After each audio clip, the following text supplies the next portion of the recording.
नमस्कार। आज हमारे पास जो स्रोत है वो थोड़ा अलग है। ये कोई आर्टिकल या रिसर्च पेपर नहीं है। नहीं, बिल्कुल नहीं। ये शिवतंत्र नाम की एक किताब का एक हिस्सा है जो एक ब्रह्म पिशाच की आत्मकथा होने का दावा करता है। ब्रह्म पिशाच मतलब किसी ऐसे ब्राह्मण की आत्मा जिसे जिसे अप्राकृतिक मौत मिली हो हाँ, और वो अपनी अधूरी इच्छाओं की वजह से भटक रहा हो। ये अपने आप में ही एक बहुत दिलचस्प कॉन्सेप्ट है ना? बिल्कुल। कहानी ये है कि एक आध्यात्मिक गुरु की मुलाकात होती है एक 500 साल पुराने प्रेत से, हम्म। और वो प्रेत अपनी पूरी कहानी खुद सुनाता है। हम्म। तो आज हम इसी कहानी की परतें खोलेंगे। और ये समझने की कोशिश करेंगे कि इस किताब के हिसाब से मृत्यु के बाद का अनुभव कैसा होता है। सही। प्रेत योनि के नियम क्या हैं और सबसे जरूरी, इससे मुक्ति का रास्ता क्या है? चलिए तो फिर इस कह सकते हैं अजीब और रहस्यमयी दुनिया में उतर कर देखते हैं कि ये हमें क्या सिखाती है। तो कहानी शुरू होती है एक गुरु से जो अपने एक शिष्य के घर पर रुके हुए हैं। शिष्य और उसकी पत्नी वो बे औलाद हैं और उन्होंने गुरु से पुत्र का आशीर्वाद मांगा है। रात का समय है, माहौल एकदम शांत। जैसा कि ऐसी कहानियों में अक्सर होता है, सब कुछ शांत, मतलब तूफान से ठीक पहले वाली शांति। एकदम सही। गुरु सोने चले जाते हैं पर उनकी नींद अचानक टूट जाती है। अच्छा? वो घड़ी देखते हैं तो रात के ठीक 12 बज रहे हैं और ठीक उसी वक्त खिड़की से खट की एक आवाज आती है। 12 बजे? हाँ, और एक धुंधली सी परछाई कमरे में घुस आती है।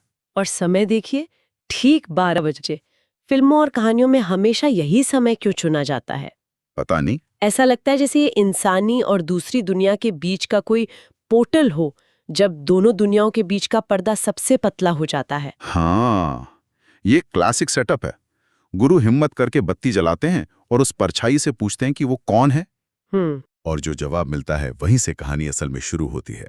वो परछाई कहती है, मेरा नाम कमलेश शर्मा है, मैं एक ब्रह्म प्रेत हूँ। सोचिए जरा, उस कमरे में उस वक्त क्या माहौल रहा होगा। कोई डरकर भाग सकता था, पर गुरु ने उससे बात की। और कमलेश शर्मा अपनी 500 साल पुरानी कहानी सुनाना शुरू करता है। 500 साल?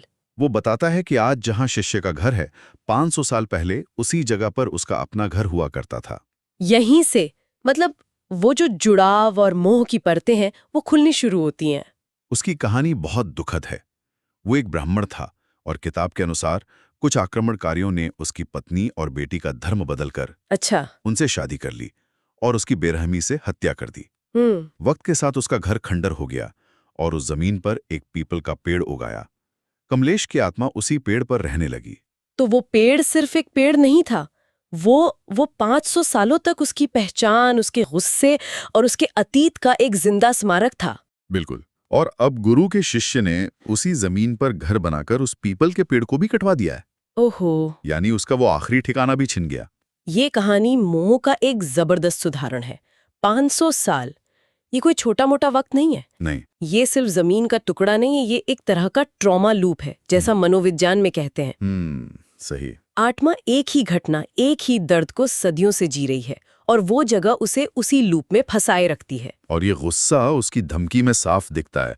वो गुरु से कहता है कि शिष्य को बेटे का आशीर्वाद मत देना। क्यों? क्योंकि मैं इस खानदान को खत्म करके इस घर को वापस खंडहर बना देना चाहता हूँ। अच्छा। वो ये भी बताता है कि अपने हत्यारों के खानदान को तो वो पहले ही बर्बाद कर चुका है। वैसे यहाँ एक और दिलचस्प बात है। एक नजरिए से देखें तो उसका आश्रय छिन गया, जो बहुत बुरा हुआ। हाँ। लेकिन दूसरे नजरिए से शायद यही घटना उसकी मुक्ति का कारण बनी।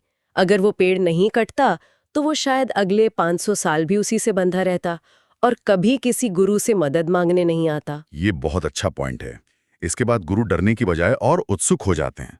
वो प्रेत से पूछते हैं, तुम्हारी मृत्यु का अनुभव कैसा था? ये हिस्सा वाकई में बहुत गहरा है, क्योंकि ये मौत के तुरंत बाद के पलों का एक फर्स्ट हैंड अकाउंट जैसा है। हाँ, ये आउट ऑफ बॉडी एक्सपीरियंस जैसा है, जिसके बारे में आज भी बहुत बात होती है। वो बताता है कि जैसे ही तलवार से उसका सिर कटा, उसे लगा कि वो एक झटके में शरीर से बाहर आ गया। ओह। उसने अपनी आंखों के सामने अपने छटपटाते शरीर और जमीन पर बहते खून को देखा। वो अपनी बेटी को रोते हुए देख रहा था, उसे उठाना चाहता था पर कुछ नहीं कर सका। पूरी तरह से बेबस। बिल्कुल।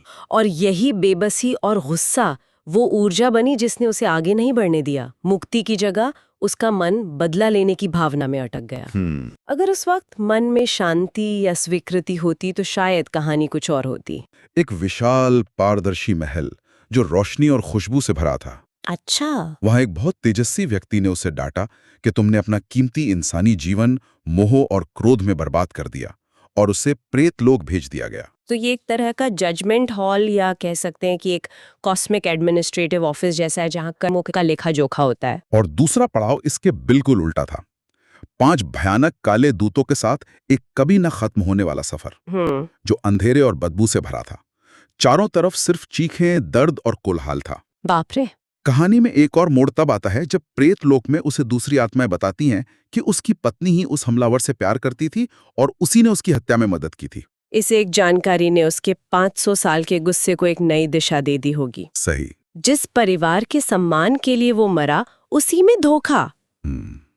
ये तो उसके बंधन को और मजबूत कर गया। प्रेत की कहानी सुनने के बाद गुरु ने कुछ सीधे सवाल पूछे जो वाकई में बहुत चौंकाने वाले हैं। क्या सवाल थे? उन्होंने सबसे पहले पूछा वासना के बारे में, कि बिना शरीर के ये कैसे मुमकिन है। ये एक बहुत ही प्रैक्टिकल सवाल है। हाँ, और प्रेत ने 2 तरीके बताए।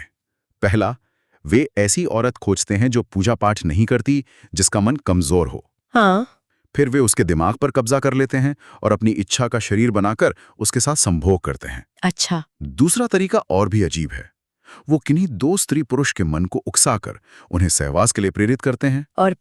और जब वो ऐसा करते हैं तो उस क्रिया से पैदा हुई ऊर्जा और सुख की अनुभूति से प्रेत अपनी वासना शांत करता है। ये तो एक तरह की मानसिक चोरी या साइकिक वैम्पिरिज्म जैसा हुआ। हाँ, कह सकते हैं। वो खुद सुख पैदा नहीं कर सकते, इसलिए दूसरों की ऊर्जा और उनके अनुभव पर जीते हैं। उनकी शक्ति सीधी नहीं है, बल्कि हमेशा दूसरों के जरिए ही काम करती है। बिल्कुल। और यही पैटर्न बदला लेने के तरीके में भी दिखता है। कैसे? गुरु ने जब पूछा कि तुम बदला कैसे लेते हो, तो उसने कहा कि हम दुश्मन के दिमाग पर असर डालते हैं, उसे गुस्सा दिलाते हैं, लड़ाई झगड़े करवाते हैं और यहाँ तक कि उससे किसी की हत्या तक करवा देते हैं। तो इस किताब के हिसाब से प्रेत सीधे तौर पर किसी को छू नहीं सकते। नहीं, वो बस इंसानी भावनाओं और विचारों को एक हथियार की तरह इस्तेमाल करते हैं। वो सिर्फ एक ट्रिगर का काम करते हैं, बाकी काम इंसान खुद करता है। अच्छा, बदला लेने तक तो ठीक है, लेकिन अगला दावा तो यकीन करना मुश्किल है। गुरु पूछते हैं कि क्या प्रेत दुनिया में बड़ी घटनाएं भी कर सकते हैं? मुझे अंदाजा है ये कहाँ जा रहा है। प्रेत का दावा है कि आत्माएं झुंड में पृथ्वी पर आती हैं और बड़े उपद्रव फैलाती हैं। जैसे शहरों में दंगे करवाना, बड़ी बड़ी ट्रेन या बस दुर्घटनाएं करवाना और यहाँ तक कि देशों के बीच लड़ाइयां छेड़ देना। वो कहता है कि इन घटनाओं में प्रेत आत्माओं की बड़ी भूमिका होती है। फिर भगवान शंकर के गण आकर उन्हें पकड़ते हैं और दंड देते हैं। ये एक बहुत बड़ा दावा है और ये उस पुरानी इंसानी सोच से जुड़ता है जहां हम उन बड़ी त्रासदियों को, जिन्हें हम समझ नहीं पाते, हाँ, उन्हें किसी अलौकिक शक्ति के मत्थे मर देते हैं। ये अराजकता को एक चेहरा देने जैसा है। किताब के अनुसार वो ये काम पहले से मौजूद नकारात्मक ऊर्जा को बढ़ाकर करते हैं। मतलब? जैसे भीड़ में गुस्सा पहले से है, वो बस उसे हवा दे देते हैं। फिर आखिरी सवाल था कि प्रेत कितने तरह के होते हैं। इसका जवाब बड़ा सरल था। क्या जवाब था? उसने कहा, जितने तरह के इंसान उतने तरह के प्रेत, लेकिन मुख्य तौर पर 2 तरह के होते हैं। वासनात्मक प्रेत जो इच्छाओं में फंसे हैं और सूक्ष्म शरीरी प्रेत। इन सारे सवालों जवाबों के बाद कहानी अपने असली मोड़ पर आती है। हाँ, इन सब बातों के बाद वो प्रेत अपनी असली इच्छा जाहिर करता है। अच्छा। 500 साल के गुस्से, बदले और दर्द के बाद अब वो थक चुका है। वो इस योनि से मुक्त होना चाहता है। अंत में हर कहानी मुक्ति पर ही आकर खत्म होती है। मुक्ति के लिए वो गुरु के सामने 2 शर्तें रखता है। पहली, गुरु उसका क्रियाकर्म और पिंडदान करें ताकि उसके शरीर को शांति मिले। और दूसरी, उसे तारक मंत्र दें ताकि वो शिवलोक जा सके। मैंने पूछा कि ये तारक मंत्र क्या होता है? तारक का मतलब ही है पार कराने वाला। इस मान्यता के अनुसार ये वो खास मंत्र या ध्वनि है जो आत्मा के सांसारिक बंधनों को काटकर उसे मुक्ति की ओर ले जाती है।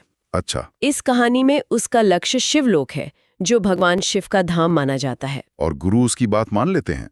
वो उसे अपनी मानस शक्ति का इस्तेमाल करके वाराणसी में अपने आश्रम आने को कहते हैं, जहां वो उसकी मुक्ति का पूरा इंतजाम करेंगे। और यहीं पर यह बातचीत खत्म हो जाती है, एक 500 साल पुरानी यात्रा का अंत। तो इस असाधारण कहानी से हमने क्या सीखा? पहली बात तो ये कि गहरा लगाव, गुस्सा और अधूरी ख्वाहिशें किसी आत्मा को सदियों तक कैसे कैद रख सकती हैं। और ये सिर्फ आत्माओं की बात नहीं है, ये एक तरह से इंसानों के लिए भी एक सीख है कि हम कैसे अपने अतीत, अपने दुखों में फंसकर रह जाते हैं और आगे नहीं बढ़ पाते। सही। कमलेश शर्मा का पीपल का पेड़ हम सबके जीवन में किसी न किसी रूप में मौजूद है। और हमने प्रेत लोग के कामकाज का एक पूरा सिस्टम देखा, उनकी ताकत, उनकी सीमाएं, उनके नियम।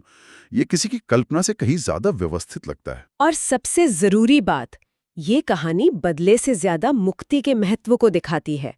वो प्रेत 500 साल तक बदले की आग में जलता रहा, पर आखिर में उसे भी समझ आया कि असली सुकून बदला लेने में नहीं, बल्कि इस चक्र से बाहर निकलने में है। ये कहानी एक सोचने पर मजबूर करने वाला विचार भी छोड़ जाती है। वो दावा कि प्रेत आत्माएं दंगे और युद्ध जैसी बड़ी मानवीय त्रासदियों को प्रभावित कर सकती हैं। अगर इस विचार को सिर्फ एक पल के लिए भी माने, तो ये दुनिया में होने वाले सामूहिक संघर्षों को देखने का हमारा नजरिया कैसे बदल सकता है। बिल्कुल। क्या ये घटनाएं सिर्फ इंसानी फैसलों और राजनीति का नतीजा होती हैं, या फिर नकारात्मक भावनाओं को बढ़ाने वाली कोई अनदेखी शक्ति भी काम कर रही होती है? किताब इसे एक अलौकिक नाम देती है, पर हम इसे इमोशनल कंटेजियन या भीड़ का मनोविज्ञान भी कह सकते हैं। ये सवाल हमारे लिए है कि इंसानी बर्ताव के पीछे दिखने वाले कारणों के अलावा और कौन सी अनदेखी ताकतें काम कर रही होती हैं।